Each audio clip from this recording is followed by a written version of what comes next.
obsessed with it, with win or bust. And what makes me have sleepless nights is when you don't have everyone that feels the same way on your club. Like, it's times where I wish I was like a tennis player or a golfer, where it was literally like, look in the mirror, it's you versus you. There's no pressure. There's no pressure at all. I've been getting pressure since I was 10 years old.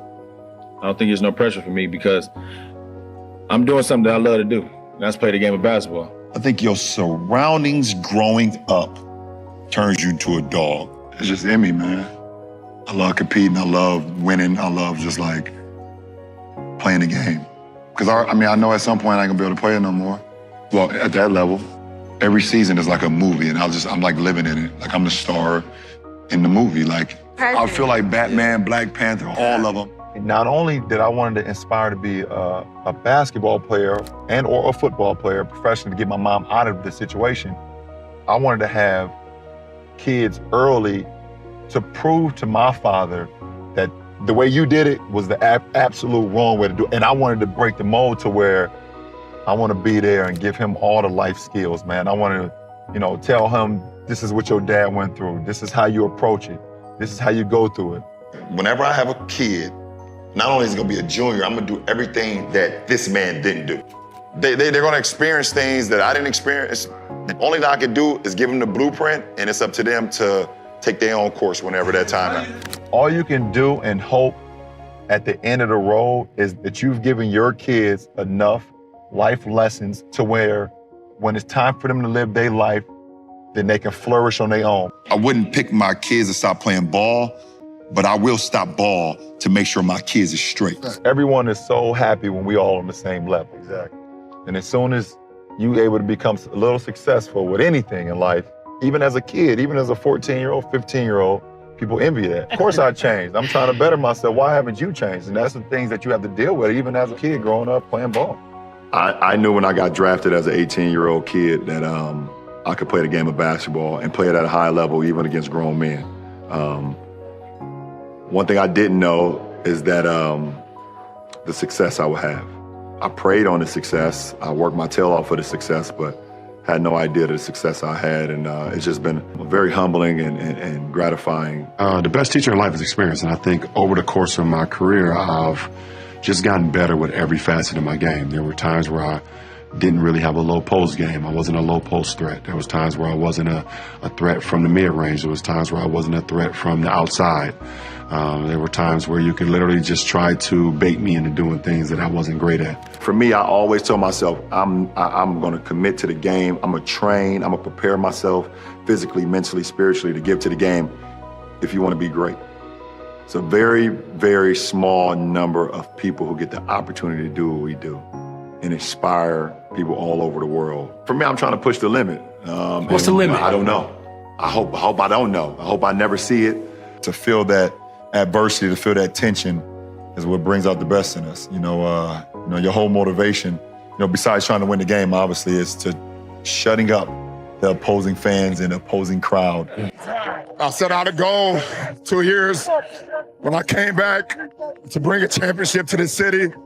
I gave everything that I had. I poured my heart, my blood, my sweat, my tears to this game, and against all odds, I don't know why we want to take the hardest road. I don't know why the man above gives me the hardest road, but it's nothing the man above don't put you in situations that you can't handle. And I just kept that same positive attitude, like, instead of saying, why me, they're saying this is what he want me to do. I'm true to the game, and I know what I bring to the table.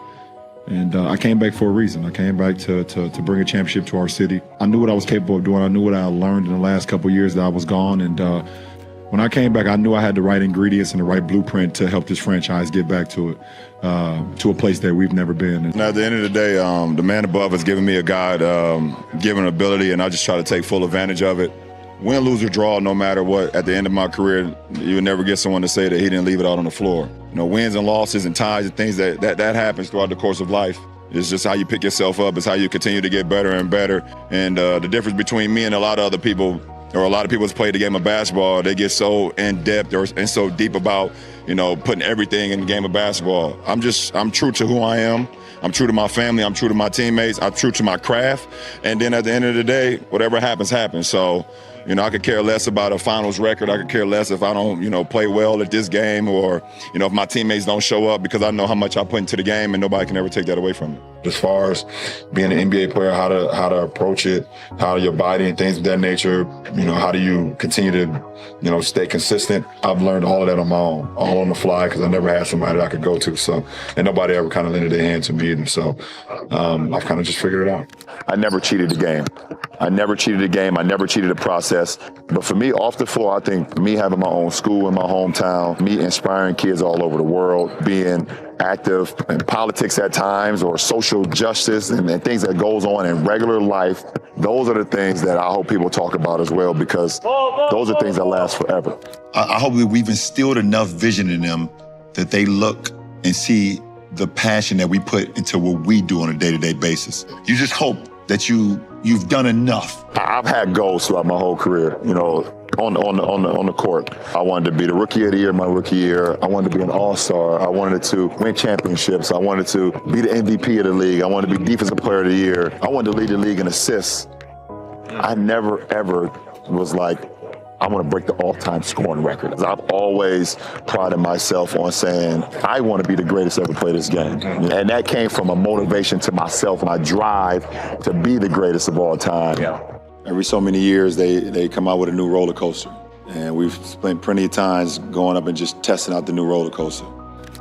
Many highs, many loops, how fast it is, whatever the case may be, and you get off just feeling so much excitement and just feeling like, I want to do it again. And I think my career has been like that. Your stomach drop at times, you're excited, you're yelling, sometimes you can't breathe, but you always want to do it again. It's been a pleasure and an honor so far in my career within these 20 years that through the ups, through the downs, through the ins and outs, through the trials and tribulations, I've always maintained me. And I've done it my way. I didn't want to emulate anybody. I wanted to give praise to everyone that came before me. I wanted to acknowledge that I'm a historian of the game, but I didn't want to emulate nobody. I wanted to be myself. If you stay true to yourself, I think you always feel better about the outcome, win, lose, or draw in life. You feel that you're never going to make it out. You feel like the statistics are built up against you. You feel like the system is built against you to not succeed. You feel like there's no way that you're ever going to have an opportunity for your dreams to become a reality. I had dreams every day of playing in the NBA. I had dreams every day of being an inspiration to so many people. I always felt it was my job and my responsibility to come out and play the game at a high level and be as great as I can be, because there is a kid in the inner city somewhere that's looking for inspiration and that's going to need it and maybe get it from me. So I'm LeBron James from Akron, Ohio, from the inner city. I'm not even supposed to be here. That's enough. Every night I walk into the locker room, I see a number 6 with James on the back. I'm blessed. So what everybody say about me off the court don't matter. I ain't got no words.